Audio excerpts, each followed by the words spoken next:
മന്ത്രി ശ്രീ മോൻസ് ജോസഫ്, വേദിയിലെ വിശിഷ്ട വ്യക്തികളെ, സദർഭരായ അമേരിക്ക വാസികളെ, ഇത് മൂന്നാമത്തെ വാദമാണ്. 2 പ്രസംഗം കഴിഞ്ഞപ്പോൾ ഞാൻ വിചാരിച്ചത് അവസാനിച്ചു. വീണ്ടും നോക്കുമ്പോൾ കണിയാലി വീണ്ടും എന്റെ പേര് എഴുതി ചെയ്യും. ജോണിയും ശ്രീ ശ്രീകണ്ഠൻ നായരും എന്റെ മനസ്സിലുള്ള മനോധർമ്മം ഏറെക്കുറെ പറഞ്ഞു കഴിഞ്ഞു. 2 ദിവസമായിട്ട് ഞങ്ങൾ കണിയാലിന്റെ തടകില്ല. കണിയാലി കൈ പിടിക്കുമ്പോൾ ഞാൻ കയറി വരും, സംസാരിക്കാൻ പറയുമ്പോൾ സംസാരിക്കും, പോകാൻ പറയുമ്പോൾ പോകും. നാളെ ഇനി പോകാൻ പറഞ്ഞാലും പോകാൻ പറ്റുന്ന അവസ്ഥയില്ല, അത്ര അറ്റാച്ച്ഡായി.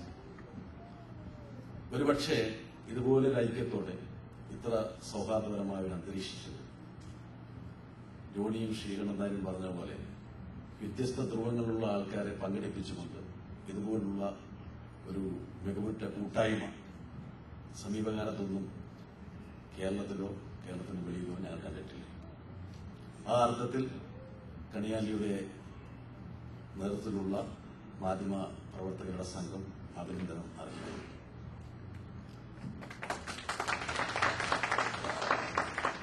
നല്ല സരസമായ പ്രതിപാദനത്തിലൂടെ ശ്രീകണ്ഠൻ നായർ വ്യക്തിപരമായ അജണ്ട മുന്നോട്ട് വെച്ചു. ഞാനും മൂപ്പർ ഒരേ പ്രായമാണ്. ഞാൻ MA പഠിക്കാൻ വേണ്ടി ശ്രീ കേരള ഓപ്പൺ കോളേജിൽ ചെന്നപ്പോൾ പുള്ളി അധ്യാപകനായി വിരമിച്ചവർ ചോദിച്ചോളൂ, സത്യം തന്നെ.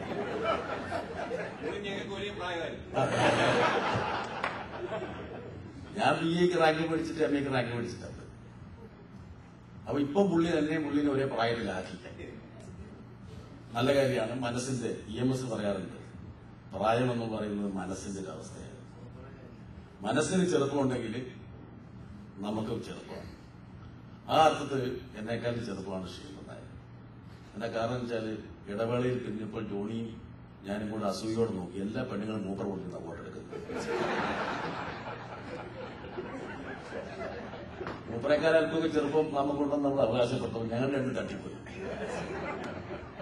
ഈ പരിപാടി കഴിയുമെങ്കിൽ 3-4 പെണ്ണുങ്ങൾ നമ്മളോടൊന്ന് വോട്ടെടുക്കുന്നില്ല. കോമ്പൻസേറ്റ് ചെയ്യാൻ പറ്റും. അതല്ലേ ഈ അഹങ്കാരത്തോടെയായിരിക്കും തിരിച്ചു പോകുന്നത്.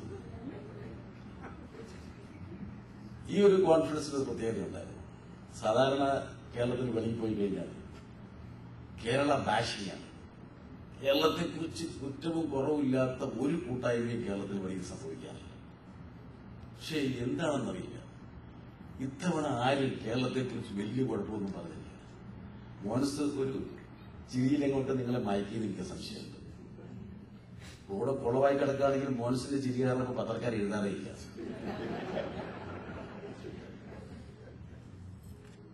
ഈ കേരള ബാഷിംഗ് ഒരുപക്ഷെ കേരളത്തെ വിമർശിക്കണം, കേരളത്തിലെ രാഷ്ട്രീയക്കാരെ വിമർശിക്കണം, അതോടൊപ്പം തന്നെ കേരളത്തിലെ മാധ്യമപ്രവർത്തകരെ വിമർശിക്കാനുള്ള അഭിപ്രായക്കാരാണ്.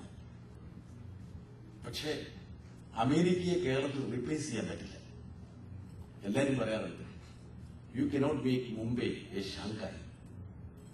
ഷാങ്കായ്ക്ക് വേറെ കൾച്ചർ, അത് കൊണ്ടുപോയിട്ട് മുംബൈ കൊണ്ട് സ്ഥാപിക്കാൻ പറ്റില്ല.